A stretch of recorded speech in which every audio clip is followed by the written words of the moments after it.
a reaction. Some that don't, but we're bringing them to the ones that don't. So, JC, walk us through it. Let's get them. New dodge attacks. Like we previously announced when we came back from, I think, the last testing grounds, we're adding new dodge attacks to all 5 of these heroes. So Warmonger, Centurion, Blackbriar, Warlord, and Highlander. To see Warlord's dodge. A gorgeous video that can show you what the dodge attacks actually look like.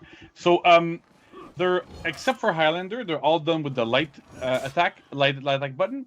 They're all 600 MS. They're all done 300 MS into the dodge. The lights are all enhanced. They're dodge lights. Highlander is with heavy. Made a bit more sense for Highlander, considering we want him to be like a bit better in defensive stance. For Highlander, they're also only performable while you're in defensive stance. In offensive stance, you have like that looks pretty cool. Dodge attacks for when you're dodging. But he said light. So. And one thing that's important to note is that they also all have iframe, so that's really good. For all of these heroes, especially everybody but Highlander, you'll notice that they don't have like huge hitboxes, big trajectory, a lot of other stuff. That's because we designed them on purpose to be usable and be good at dealing with bashes specifically, but not necessarily be really, really good dodge attacks in the sense of I'm going to be target swapping them and doing all those crazy things that some heroes are known for. This is literally just to make sure that these heroes are able to efficiently deal with bashes. Even though Blackbriar could from neutral, when you're in chains, you couldn't really go into bulwarks. So that's the idea here. We really want them to be good, but not be the best dodge attacks in the game, so that they're a little bit riskier to use because they're on light inputs most of the time. And so we want to take that direction a little bit, so that makes a bit of sense there. Awesome. Very excited to be bringing dodge attacks, especially for like Centurion and like Highlander. I've seen a lot of people talking about those many Reddit threads that I have seen. So So let's move on to hero fight improvements. JC, what do we have here? Yeah, so we're doing a lot of changes to a lot of heroes this time. It's, I would say, 99% buffs. We really wanted to focus on raising some heroes, getting them to be a bit more meta, not necessarily be like must picks or whatever, but really focusing a lot on like some quality of life stuff, making sure they're more playable and raising up the bar a little bit. So first we have zone attack cost, right? See a lot of numbers here. A lot of numbers. There's a lot of numbers there, right? So I'm not going to go through all of them, but basically all of these heroes have lower stamina cost for the zone attacks. If your hero is not listed, don't worry, we didn't forget about them. We did a lot of changes here, so we're going to get to them eventually. But that's kind of the idea here. We wanted to lower the cost for all of these zone attacks to make sure that they're not you're not wasting half your stamina every time you use them, right? So this is a big buff. Some characters for like Warden, for Zanhu, those are very, very big buffs. For some other heroes, it's a bit less, but it's still like it's a bit better. And we didn't go with a really completely standard route. We went to it like on a case-by-case basis, right? So sometimes it's better that they're 30 because they're faster, they have properties. At 20 because they can be fast with no properties. For multi-hit zones as well, we did a lot of changes there to make sure that we're in a good spot here. Beautiful, lots of numbers, but we also have some specific changes for some heroes. Warden, there we go. Warden gets some love. Warden, Warlord, Berserker, Orochi, and Hitokiri, we have like very, very small quality of life things, but still very useful. So Warden's chain lights are now 500 MS, down from 6. That was a no-brainer. Like we should have done that a while ago, so it's good that we have them now. Warlord has updated trajectories and forward movement on for Board and Blade. That's the heavy attack that you do when you're in full block stance. It'll help you catch people that are dodging, step forward a little bit more. You can't really just backwalk it anymore, so that should be quite good there. Berserker has 10 more HP. Should help reinforce the hero's trader identity. I'm looking at that Hito, make him a little bit less squishy. That should be good. Orochi's side of finishers are now 700 MS, down from 8. The idea here is that we want players to actually use Orochi's side of finishers in group fights. They already have huge trajectories. They're very, very good. Oh, the reach. But at 800 MS, they were a little bit too slow. So at 7, we're hoping that they're going to be a little more useful. And on top of that, because they are 7, Feint the guard breaks should be able to catch a bit more things. So I'm really looking forward to see how that pans out for that one. And finally, Hitokiri, his charge heavy attacks now cost 12 stamina. They used to cost 25. Yeah. Before this issue, I don't know. Those attacks specifically did not have an additional stamina cost when they were parried. That's why they used to cost 25. Now that all those things are removed, we've decided to like revert that change back, and now they cost 12. Gives a bit more stamina economy for Hitokiri. Should be really good down the line for this hero as well. We'll see how it There's goes. a lot though. that's coming with this, but now we have even more deep Yeah. dive, even more granular, just details. We're Oh starting my Always gosh. more. Yeah. More. More, right? Okay. So Peacekeeper. Peacekeeper, we've adjusted a couple of things. The direct cancel. Okay, you can now cancel the recovery into a dodge from 200 to 300 ms. It used to be static at 333. So this should help Peacekeeper actually do more direct cancels and be able to dodge out of it, give her a bit more safety in group fights. And then we have they're a little bit like it might be a bit hard to understand right now, but basically what we've been doing for dashing thrust and the throws together is that we adjusted the time that you can perform a dashing thrust when you're doing a front dodge. So it's from 3 to 5, and it used to be static at from 2 to 5. Sorry, it used to be static at 3. And throws have a little bit less recovery. The intent here is that you should be able, with a Peacekeeper, to throw somebody, get them to wall splat, and then do a dodge for it heavy every single time without having to worry too much about positioning, timing, all that sort of stuff. Really don't play So it should be a PK lot more as consistent much. to land now. Then we have the only nerf in the entire patch, which is the stabs after a guard break for Peacekeeper. They used to deal 38, which was way too high. So we've adjusted the bleed damage a bit of how it works there. And it now deals. Yeah, 28. you get a couple It's still stabs if above someone the top curve heavies you. because you're spending That's more a lot of stamina, you get all damage. that stuff. You get a little bit more But stuff there. But at the end That's, of the day, that's like nice. it's a lot everything more else in line is with the a rest of it. plus. We've also increased our forward movement on every single one of our neutral, chained, and finisher attacks. You used to be able to backwalk her a little bit, and it was like she had a hard time sometimes reaching you. So with these changes, it should be a lot easier for her to really keep the pressure and stay in.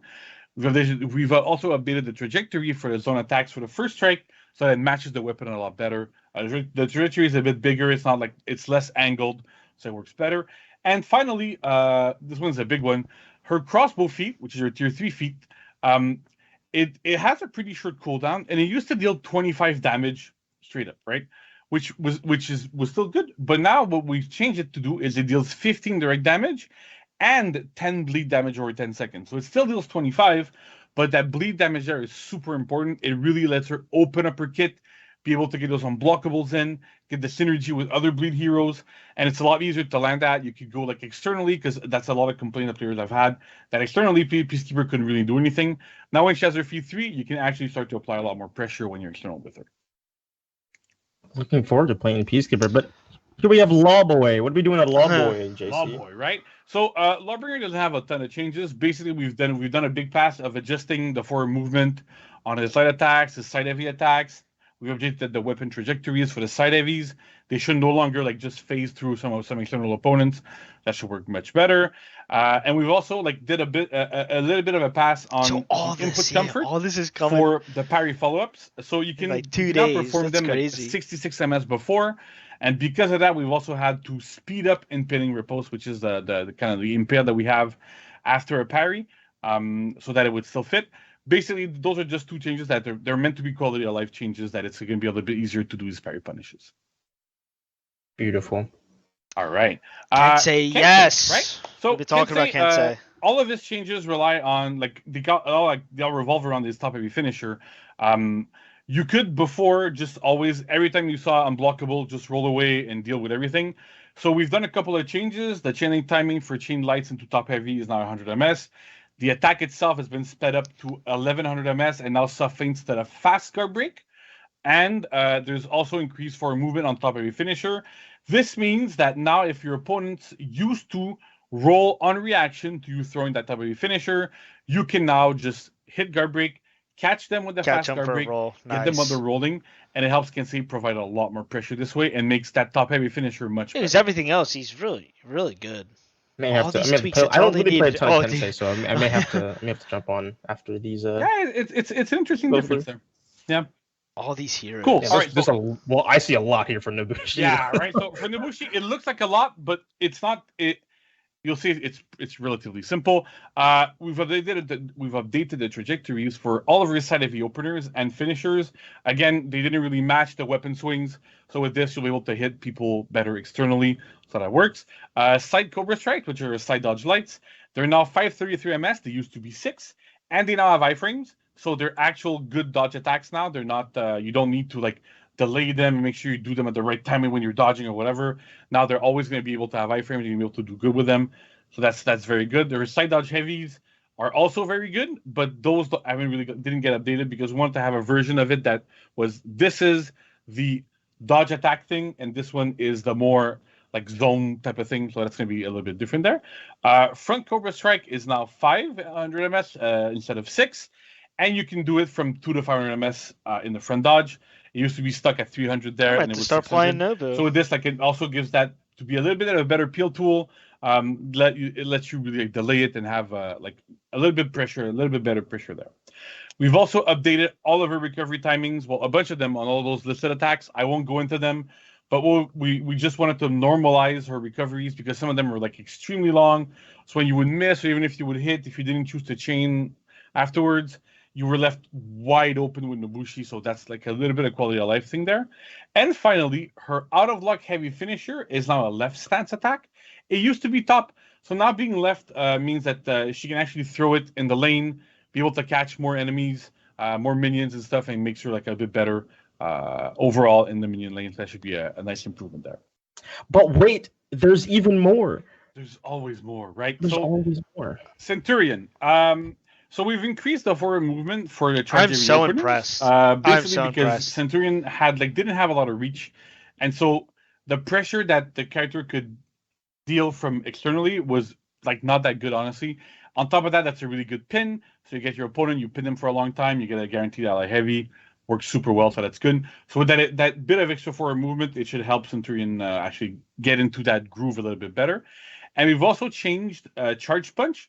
So we give it the Warden treatment, right? Which means that whenever you do a Charge Punch, if you fully charge it and your opponent did an early dodge attack, you should now pretty much always able to catch them, kind of like what Warden does.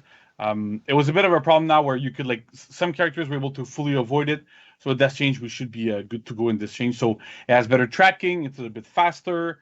It's faster, and then there's like the stance, the armor kicks in a bit earlier as well to make sure you get into. This is what we wanted. Nice, and then up next we have Gladiator. Oh, Gladiator. Small change for Gladiator again, but still, nothing.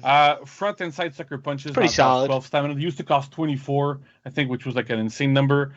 On top of that, because they cost so much stamina and they don't guarantee the right damage afterwards, we felt like it really was time for Gladiator to have like a better side dodge bash. And we also safe, but yeah, it's not guaranteed. Window for counter jab, especially after you parry and you hit guard break. We increased the window by 400 milliseconds. It's huge. It makes a big difference here.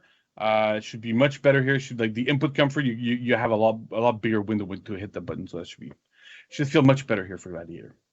Ooh, my favorite carnivore. Yeah, Shaman. Right? Shaman. So Shaman has a couple of changes. Definitely. Her heavy finishers have a bit more forward movement. Again, one of those heroes that like was a bit lacking there. So target swapping or even against the same target, sometimes you could backwalk. It was a bit hard to really catch up to opponents. So with this, it should be like it should feel better. At least it's not a massive increase, right? But it still makes a bit of a difference here. Her left heavy finisher is now 900 ms. It used to be, I think, 1,000 or 1,100. I'm not sure, but you used to be able to on reaction see unblockable, and then your opponent would just hit light and beat you out of it every single time. Now, at 900, if your opponent mashes light after you perform the light, so Shaman does light into left heavy finisher, and your opponent mashes light in between, you're going to trade with Shaman. This means that Shaman's going to win the trade because she deals a lot more damage with those heavy finishers than a neutral light. But still, it's something that we're trying out here where it's still interruptible, but at the same time, it's a trade where Shaman wins. So we want to see where that goes in that aspect. We've also lowered Predator's Hunger's stamina cost to 12. So that makes it like again it helps penalty with point stamina switching. And we've also removed the stamina penalty when you're switching from Wildcat's Rage, which was dodge forward bash. You can bait them out, and then that's dodge forward heavy, and Predator's Mercy and Hunger, which are dodge forward bash, right? So the idea here is that dodge forward or dodge back is that you could do like dodge forward heavy and then tap guard break while that was going. She stops, puts her weapons away, and then keeps going forward. So you could switch between the two kind of different attacks. But when doing that, it would actually cost you stamina. And so because you've already paid the stamina upfront once, we felt like that wasn't really necessary anymore. So we've decided to remove it. Gives her, again, better stamina economy. So you should be more free to be able to use that little bit of a mix-up there more often. Nice. All right. Black Prior, right? So We've increased Tenebrous Thrust for movement, so that does for it heavy. We really wanted to be able to catch more people. So this should be. It might not still be the best roll catching tool or whatever, but at least with that bit of increased movement, you should be able to catch people from a bit further away. So that should help. His sprint attack is now 700 ms. Used to be much slower, dealt a lot more damage, but because of the speed it had, it was completely useless. Like it's sad to say, but it really wasn't good. So I did dance. And the big thing here is that beforehand, if you were against a Black Prior and you went to down stance, you had a guaranteed guard break every single time. Because reacting to that down stance, Black Prior didn't have anything he could do to actually beat that guard break. So now Black Prior does down and then heavy right away. If you try to guard break, you're going to get hit by that heavy unblockable. So it gives Black Prior a little bit more safety here, lets him use that attack a little bit more often, and makes him a little bit less vulnerable as well in these kinds of situations. Beautiful. Yeah. Warmonger. Right? So Warmonger. Mom. The War Mommy, yeah. So her heavy finishers now gain uninterruptible stance. That's armor for people. There we go. At 100 ms. It was too late. It used to be much later. Yeah. This is to be like a lot more in line with other heroes we've been doing that have that type of armor in their finishers. Should let her trade with dodge attacks a lot better. Give her a lot more safety in group fights. Let her land those heavies. So that's very good. And then we've done changes to Praying Claw. So Praying Claw used to be just a regular bash, didn't really do anything. Slashes you with her claws. So what we've done is that Praying Claw itself now deals 8 bleed damage up front. But to compensate, we've lowered the damage of the stab and the slash, so light and heavy follow-ups, by 8, so that you still deal the same amount of damage when you're doing those follow-ups. Yeah. But at least you're gonna get a little bit of bleed off of the claw itself. So yeah, helps you synergize with the bleed heroes, so like Nobushi, Shaman, Peacekeeper. Yeah, they're just guarding up. You just bash them. Give her a little bit more utility. They're one hit. Maybe create some new team comps, and at the same time make the hero just better in general, having a little bit more upfront damage. I'm so amazed. Nice. And then we save the best for last, of course. Gryphon. Oh my goodness. Right? So is he Gryphon, back? Again? Veterans Lesson, which is the heavy finishers. They gain uninterruptible stance at 100 ms, down from 5. Again, it's to be able to trade better. Have hyper armor, yeah. That works quite well. And we've also done some changes to Mind Cleaver, which is side dodge heavies. So the miss recoveries are a little bit faster, and you now gain defense at 500 ms, so it makes them a lot safer, right? Whenever you do them, you would be left wide open for a super long period of time. So now target swapping those attacks in group fights should work way better, should have more effectiveness. So that's kind of the idea here for Gryphon. So that's pretty much it, right? Wow. Yeah. Wow. That